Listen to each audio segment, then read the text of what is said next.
Aston and Cote Thespian Society, based in West Oxfordshire, present Shoscombe Place, a Sherlock Holmes adventure by Conan Doyle, adapted and directed as a radio play by Val Crowson. Sherlock Holmes, Angus Fraser, Dr. Watson, Simon Hoskins, Mr. Mason, John Ordish, Fred Stevens, Mark Goss, Mrs. Barnes, Vicky Fuller, Norlet, Mark Goss, Sir Robert Norberton, Steve Neal, sound editor Barry Gillibrand, distribution Pops Hoskins.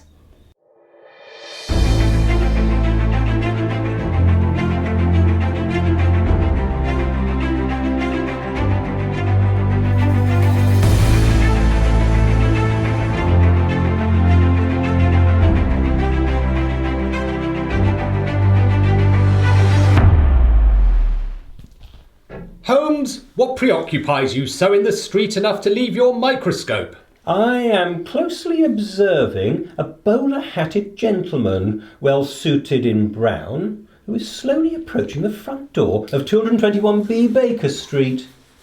From the way he is closely scrutinising every number as he walks, I deduce he is on his way here, and that he is my new client. By the way, Watson, do you know something about racing? I ought to. I pay for it with about half my wound pension. Then I'll make you my handy guide to the turf.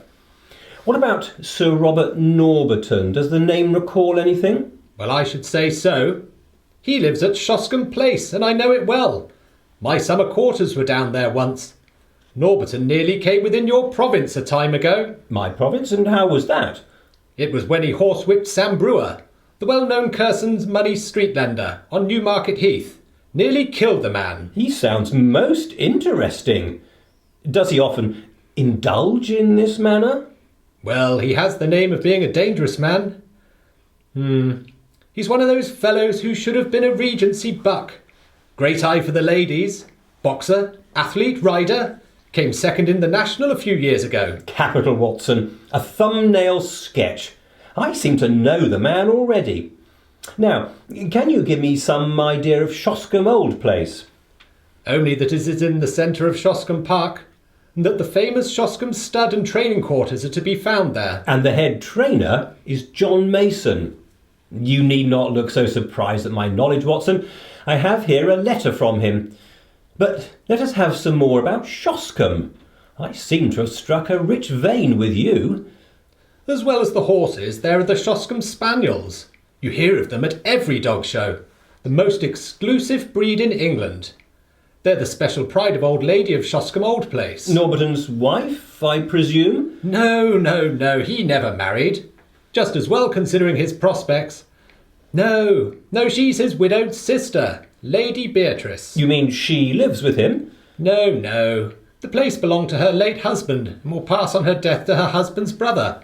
She collects the rents, so is well looked after financially. And brother Robert, I suppose, spends the rents. That's about it. I expect he leads her a merry dance, but she's devoted to him. But what is amiss at Shoscombe? That is just what I want to know.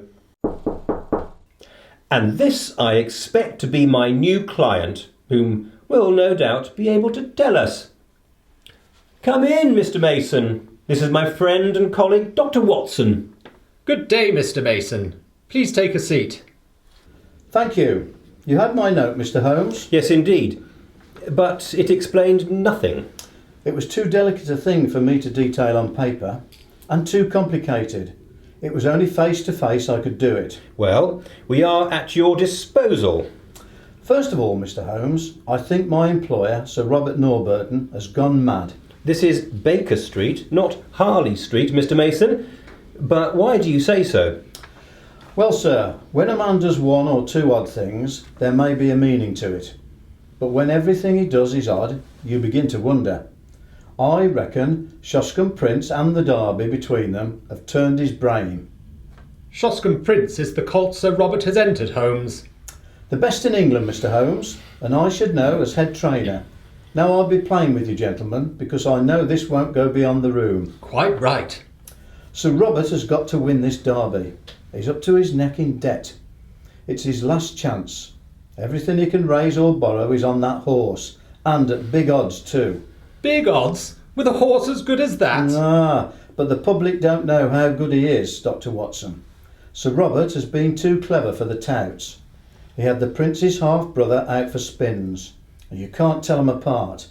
But there are 2 lengths in a furlong between them when it comes to the gallop. But if the Prince fails to win, he's done. I see. Seems rather a desperate gamble. But where does the madness come in? Well, first you only have to look at his eyes. They're wild. I don't believe he sleeps at night. He's down at the stables all hours. It's all been too much for his nerves. And then there is his conduct towards his sister, Lady Beatrice. His conduct? And what is that? They've always been the best of friends. He would visit her every evening, and now he never goes near. And she loves the horses as much as him. Drove down to see Shoscombe Prince every day, and he would trot out to her carriage to get his lump of sugar. But now that's all over. Kindly elaborate. Well, for over a week she's driven past the stables without as much as a good morning to me or anyone. You suspect a quarrel? Why else would her brother give away her pet spaniel? A spaniel? She loved it as if it were a child, but he gave it away a few days ago to Mrs. Barnes, who keeps the Green Dragon over at Crendell. Strange indeed. Everything's changed, Mr. Holmes, and something's going on, mark my words. There is something more then? That there is, sir. Night after night the master sneaks off down to the crypt of the old ruined church in the park. There's not many in our parts would go down there at night. Haunted, no doubt. Oh, you may smile, Doctor. It's had a bad name amongst us for generations. Anyway, he goes there every night and meets a man there. You get more and more interesting, Mr. Mason. But how do you know all this? Well, it was Stevens the butler. Noticed him sneaking off and told me. Perhaps none of my business, but the next night we went after him. He hid behind some bushes and then saw him go into the crypt. He was gone a long time.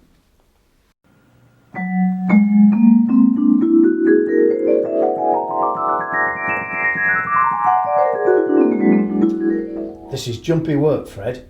It'd be a bad job for us if he spots us. He's no respecter of person when he gets started. But I mean to see this out, Mr. Mason. Hey, he's coming now. Keep down. He'll come past these bushes. Shh. Well, he's gone, and he wasn't carrying nothing. Hey, look out, there's the other man. Come on, we'll confront him. Hello, mate. Who may you be?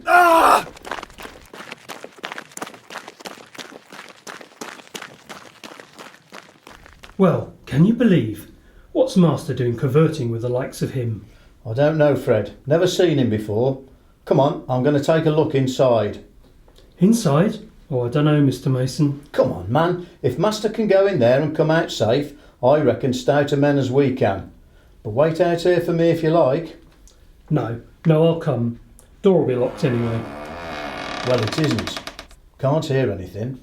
Don't reckon there's anyone else here. Got your lantern? Hang on while I light it. That's it. Well, there's no one here. We can be getting back. What's that over there? Shine the light. It's bones. Bones in a skull. Mr. Mason, you don't reckon... Shine the light more closely. No, they're old bones, these. But where have they come from? Why should anyone leave them lying like this? This beats me, Fred, it beats me.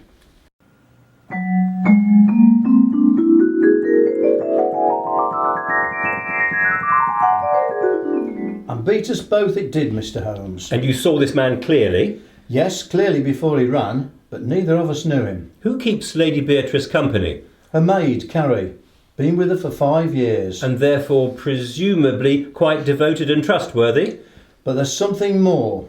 Why should Sir Robert want to dig up a dead body? A dead body? Explain more. The old bones Stevens and I found weren't there before.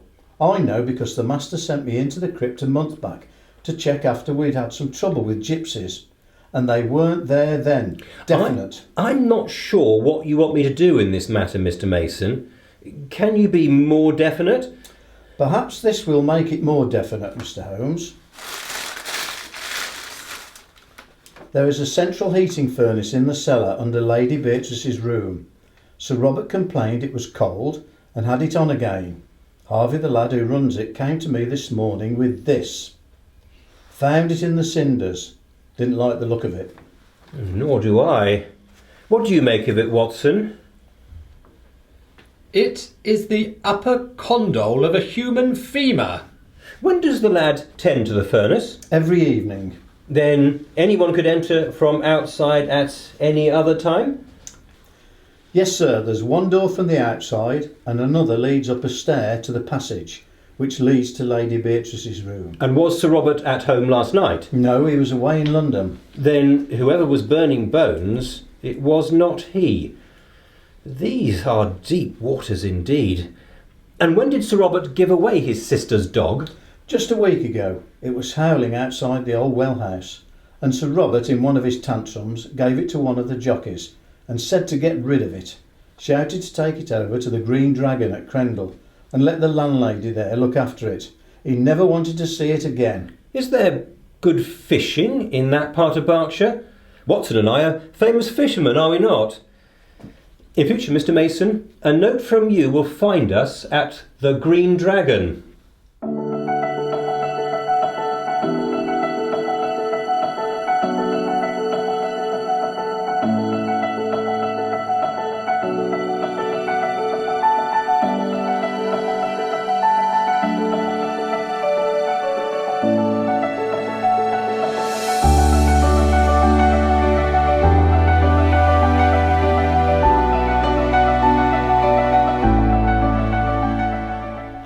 Gentlemen, you both had a comfortable night's rest. Indeed we did, Mrs. Barnes.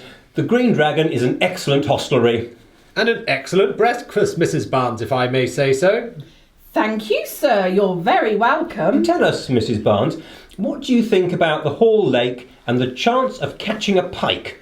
Oh, that wouldn't do, sir. You might chance you'll find you in the lake before you were through. How's that then?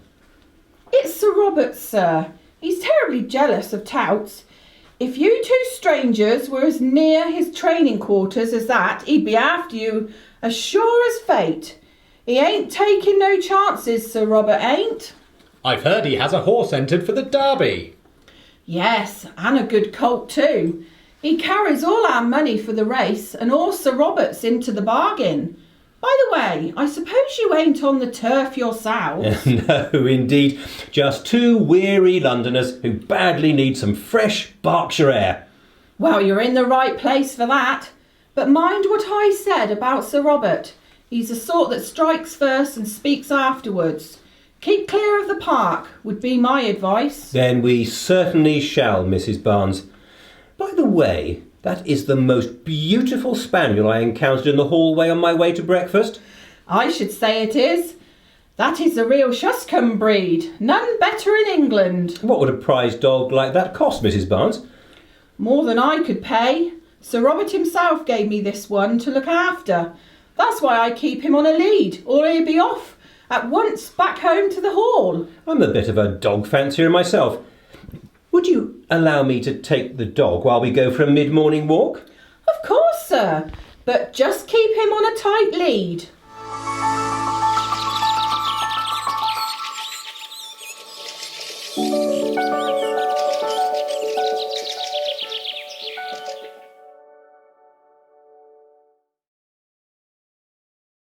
An excellent morning for a stroll, don't you agree, Watson?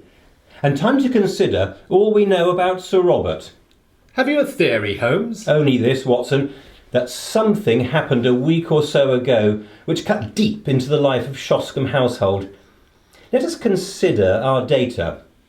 The brother no longer visits his beloved invalid sister. He gives away her favourite dog. A lovely creature, aren't you, old boy? She changes her daily habits, keeps to her room unless out with her maid in her carriage, but refuses to stop at the stables to greet her favourite horse. That covers the case, does it not? Save for the business of the crypt. Well, that is another line of thought, while that which concerns Lady Beatrice has a vaguely sinister flavour, has it not? I can make nothing of it. Sir Robert is mad keen to win the Derby. He is in deep debt. At any moment his racing stables may be seized by creditors. He is a daring and desperate man, and he derives his income from his sister. But the crypt. Ah, the crypt. Let us suppose, Watson, a scandalous supposition, a hypothesis put forward for argument's sake, that Sir Robert did away with his sister. Holmes, that is out of the question. But not impossible. If so, he would have to dispose of the body. And find a substitute to impersonate her. The body might be conveyed to the crypt, and it might be secretly destroyed at night in the furnace, leaving behind the evidence that we have seen. What say you to that, Watson? Well, it is all possible. We are shortly to try a small experiment. Mrs. Barnes informs me that at midday the old lady takes a drive. In a few moments a carriage will appear through those gates over there, and I want you to step forward and hail the coachman. As you do so, I will unleash the dog. Coachman, hello. Tell me, is Sir Robert at home today? No, he ain't back from London yet. Drive on, drive on. Well, Watson, that's done it. Well done, old fellow. You see, he thought it was his mistress and then discovered it was a stranger. Dogs don't make mistakes. But it was the voice of a man. Exactly. I think we will arrange a rendezvous this evening with our friend Mr. Mason. And I think the Norbiton Crypt would be as good a place as any.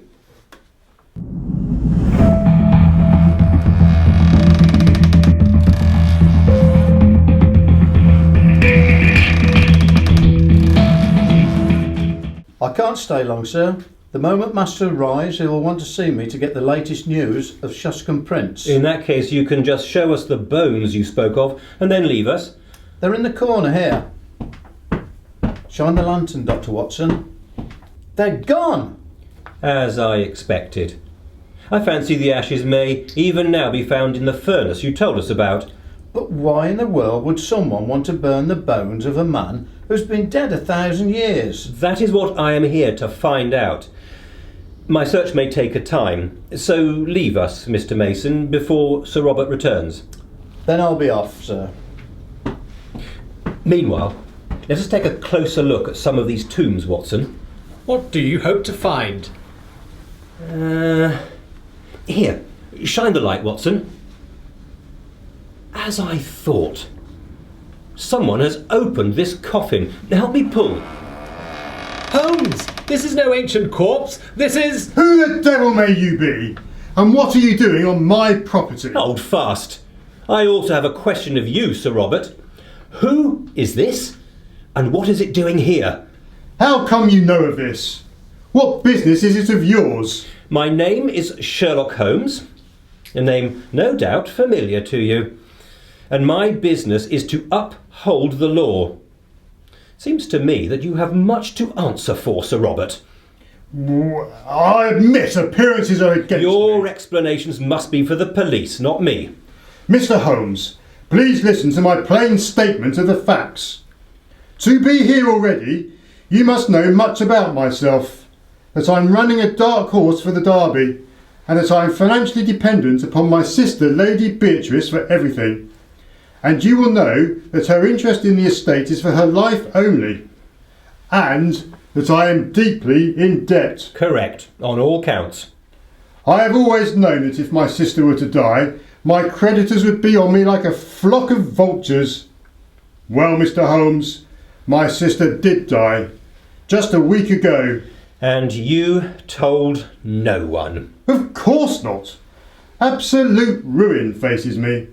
If I can stave off for 3 weeks and the horse wins, all will be well. If your horse wins. And in any case, your bet's on the race. And your winnings from it would hold good even if your creditors seize your estate. My horse will be part of my estate, and my main creditor is a certain Sam Brewer, whom I once horsewhipped on Newmarket Heath.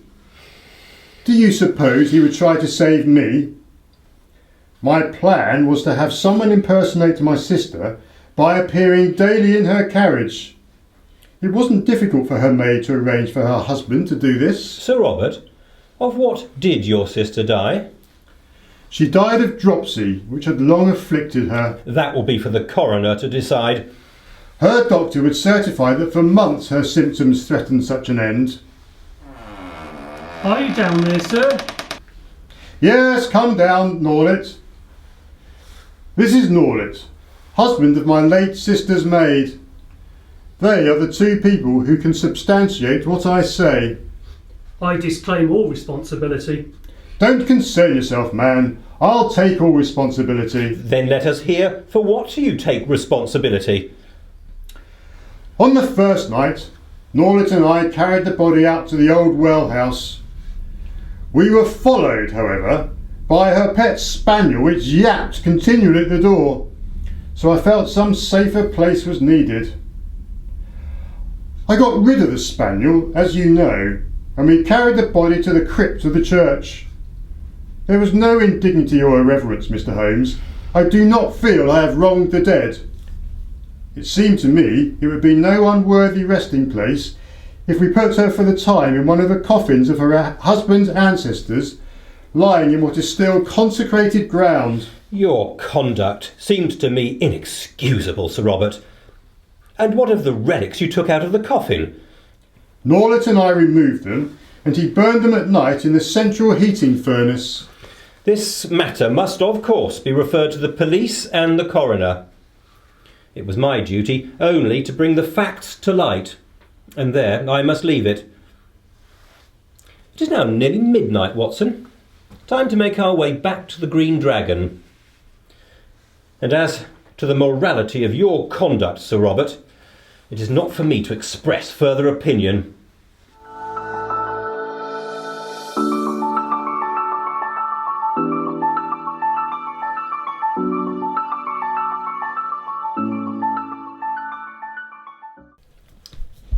Oh, Watson, you have been uncommonly excited all afternoon, and now you are looking as smug as a well-filled cat.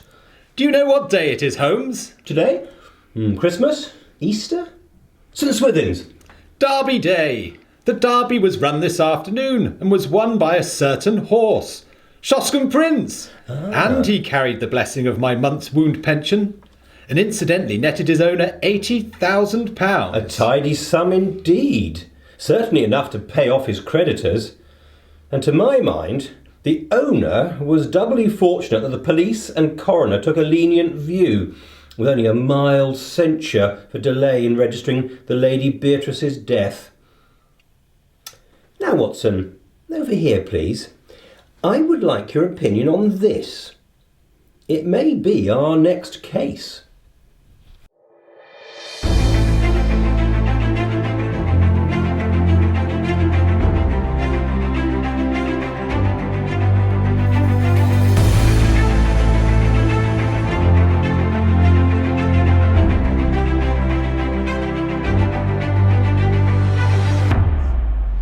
This concludes Act's presentation of the Sherlock Holmes adventure at Shoscombe Old Place. Recorded at Daniel Wood's studio, Cote, Oxfordshire, 3rd of November 2020, under strict COVID conditions. Thank you for listening.